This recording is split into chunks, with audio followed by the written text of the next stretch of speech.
नमस्कार, आप सभी का स्वागत है भाग्यम में। मैं हूं पंडित चंद्रशेखर शर्मा। दर्शकों, सबसे पहले हम समझते हैं आज के दिन के पंचांग को, जिससे हम आज के दिन के अच्छे बुरे समय को समझ सके, जान सके। आज दिनांक है 31 जनवरी सन 2024, विक्रम संवत 2080 चल रहा है। माघ मास है, कृष्ण पक्ष है, शिशिर ऋतु है। तिथि आज की पंचमी है और आज का वार है बुधवार। आज के नक्षत्र की बात करें तो हस्त नक्षत्र रात्रि 1:08 तक है। आगे चित्रा नक्षत्र रहेगा पूरे दिन और रात्रि। योग सुकर्मा है, दिन में 11:40 तक। आगे धृति योग है और योग की दृष्टि से आज का दिन शुभ है, खास करके कोई ठोस कार्य करने के लिए, यानी कोई ऐसा कार्य जो लंबे समय तक चले। करण तैतिल है, दिन में 11:39 तक। आगे गरकरण रहेगा। सूर्योदय का समय दर्शकों सुबह 7:13 का था और सूर्यास्त का समय शाम 6:07 का है। आज का राहु काल दोपहर 12 बजे से लेकर 1:30 के बीच रहेगा। इसे पूरी तरीके से टाल दीजिएगा, इसमें कोई शुभ कार्य नहीं करते हैं और लंबी यात्रा पे नहीं निकलना चाहिए। अभिजीत मुहूर्त आज बुधवार होने से मान्य नहीं है। दिन में 2 बार दुष्ट मुहूर्त भी रहेंगे, इन्हें ध्यान से समझिएगा और सूझबूझ से टाल दीजिएगा। ये हैं दोपहर 12:18 और 1:02। आज का दिशाशूल दर्शकों उत्तर दिशा में, तो पहली कोशिश तो यही कि उत्तर दिशा की यात्रा को हम टालेंगे, लेकिन अगर जाना बहुत ज़रूरी है, उत्तर दिशा की यात्रा करना अनिवार्य है, तो एक छोटा सा परिहार करेंगे। परिहार इस प्रकार होगा, उत्तर की ओर मुख कीजिए, थोड़ा सा धनिया या मूंग के दाने खाइए और 5 कदम पीछे चलिए। और जब ये सारी प्रक्रिया आप करें तो अपने हृदय में अपने इष्ट का या भगवान श्री राम का ध्यान करें, उनसे प्रार्थना करें और फिर ये दिशा में यात्रा आप करें।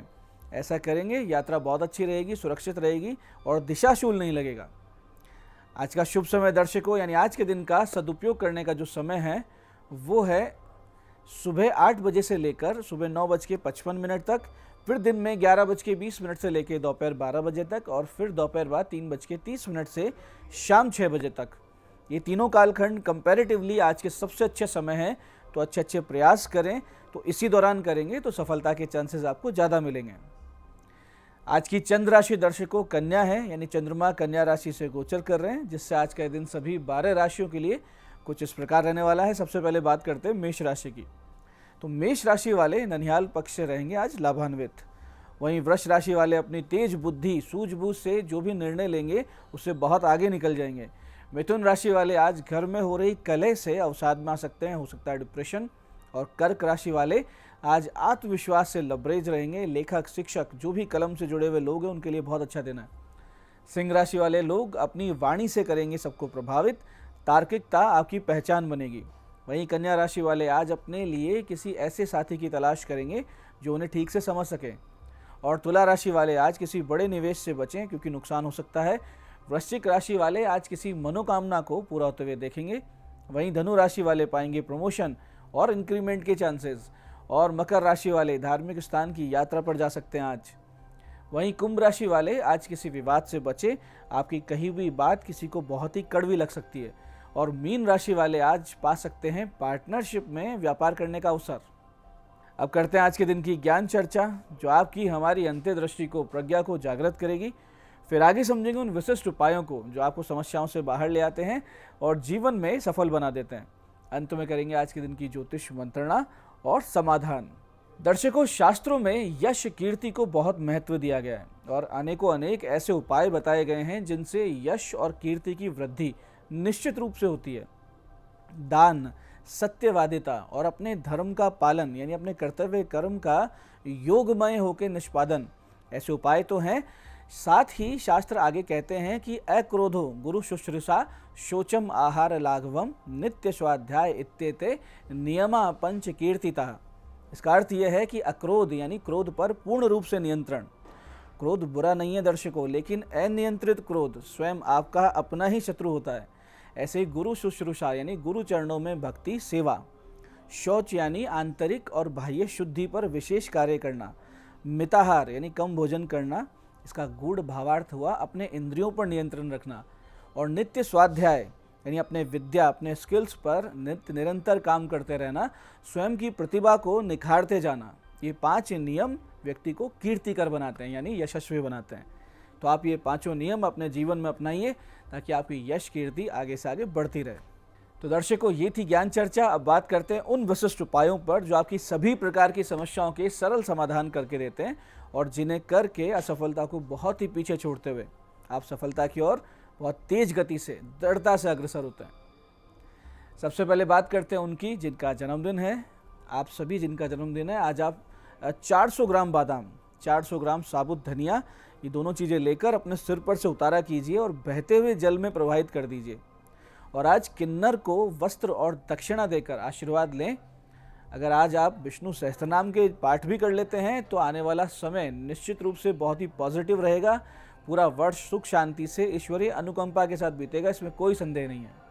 तो दर्शकों, ऐसे ही आज हम बात करते हैं शीघ्र विवाह के उपायों की।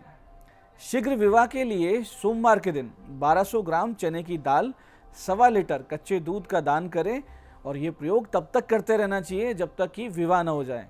ऐसे ही कन्या जब किसी दूसरी कन्या के विवाह में जाए और वहाँ पर दुल्हन को मेहंदी लग रही हो तो अविवाहित कन्या कुछ मेहंदी उस दुल्हन के हाथ से लेकर अपने लगवा ले।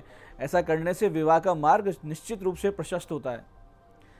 ऐसे विवाह वार्ता के लिए घर आए अतिथियों को इस प्रकार बैठाएं कि उनका मुख घर में अंदर की ओर हो और उन्हें बाहर का दरवाजा न दिखाई दे। ऐसे ही कन्या सफ़ेद रंग का खरगोश को पाले और अपने हाथ से उसको रोज़ कुछ ना कुछ भोजन के रूप में दें। इससे भी विवाह के चांसेस प्रबल होते हैं। ऐसे ही कन्या के विवाह की चर्चा करने उसके घर के लोग जब भी किसी के यहाँ जाएं तो कन्या खुले बालों से और लाल वस्त्र धारण कर उन्हें हंसते हुए, खुश होते हुए और कोई मिष्टान खिलाकर विदा करें। ईश्वर की कृपा से ऐसी विवाह की चर्चाएं निश्चित रूप से सफल हो जाती है। ऐसे ही यदि विवाह में बहुत ज़्यादा बाधा आ रही हो तो पूर्णिमा के दिन वट वृक्ष की 108 परिक्रमा देने से भी विवाह की बाधाएं दूर होती हैं।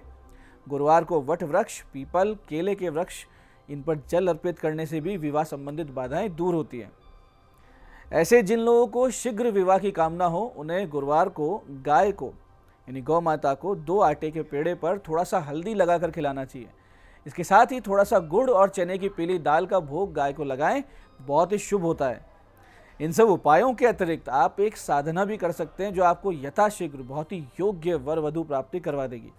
इसके लिए किसी भी शुभ दिन मिट्टी का एक नया घड़ा लेके आएँ, उसमें एक लाल वस्त्र, 7 काली मिर्च और 7 नमक की साबुत कंकर रख दें और घट का मुख जो है वो लाल कपड़े से बंद कर दें। घट के बाहर कुमकुम की 7 बिंदियाँ लगा दें, फिर उसे सामने रखकर इस मंत्र की 5 माला का जाप करें। मंत्र जप के पश्चात इस घट को चौराहे पर रखवा दें। जो मंत्र जाप करना है 5 माला का, ध्यान से समझिएगा, वो इस प्रकार है।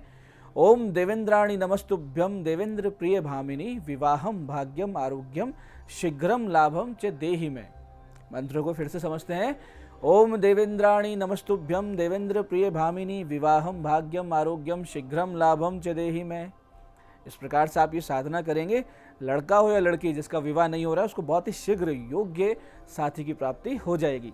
तो ये थे आज के वो विशिष्ट उपाय जो आपको समस्याओं से बाहर ला रहे हैं, आपकी मनोकामनाएं पूरी कर रहे हैं। अब बात करते हैं आपके सवालों की। आपके सवालों में आज हमारे पास जन्म पत्रिका आई है हमारी दर्शक अनीता वर्मा जी की बूंदी से। 19 मई 1999 का जन्म है, शाम 5:27 बूंदी।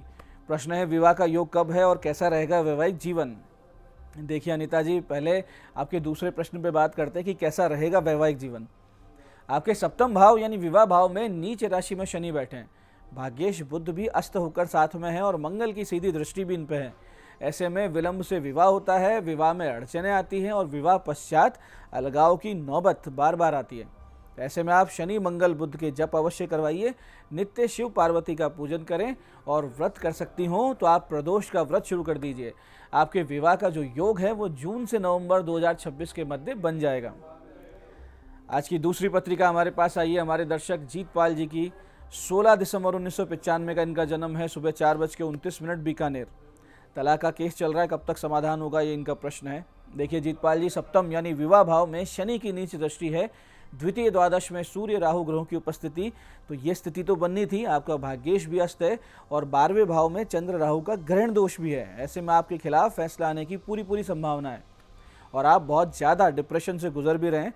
तो अच्छा ये रहेगा कि आप शुक्र बुध के जाप करवाएं और एक रुद्राभिषेक करवा लीजिए चंद्र ग्रहण की शांति के संकल्प के साथ। आपका ये केस लंबा चलने वाला है और अप्रैल 2025 के बाद ही इसका कोई निर्णय आएगा। आज की तीसरी पत्रिका ये हमारे दर्शक अशोक वर्मा जी की। 8 अक्टूबर 1964 का जन्म है, जयपुर, सुबह 10:30।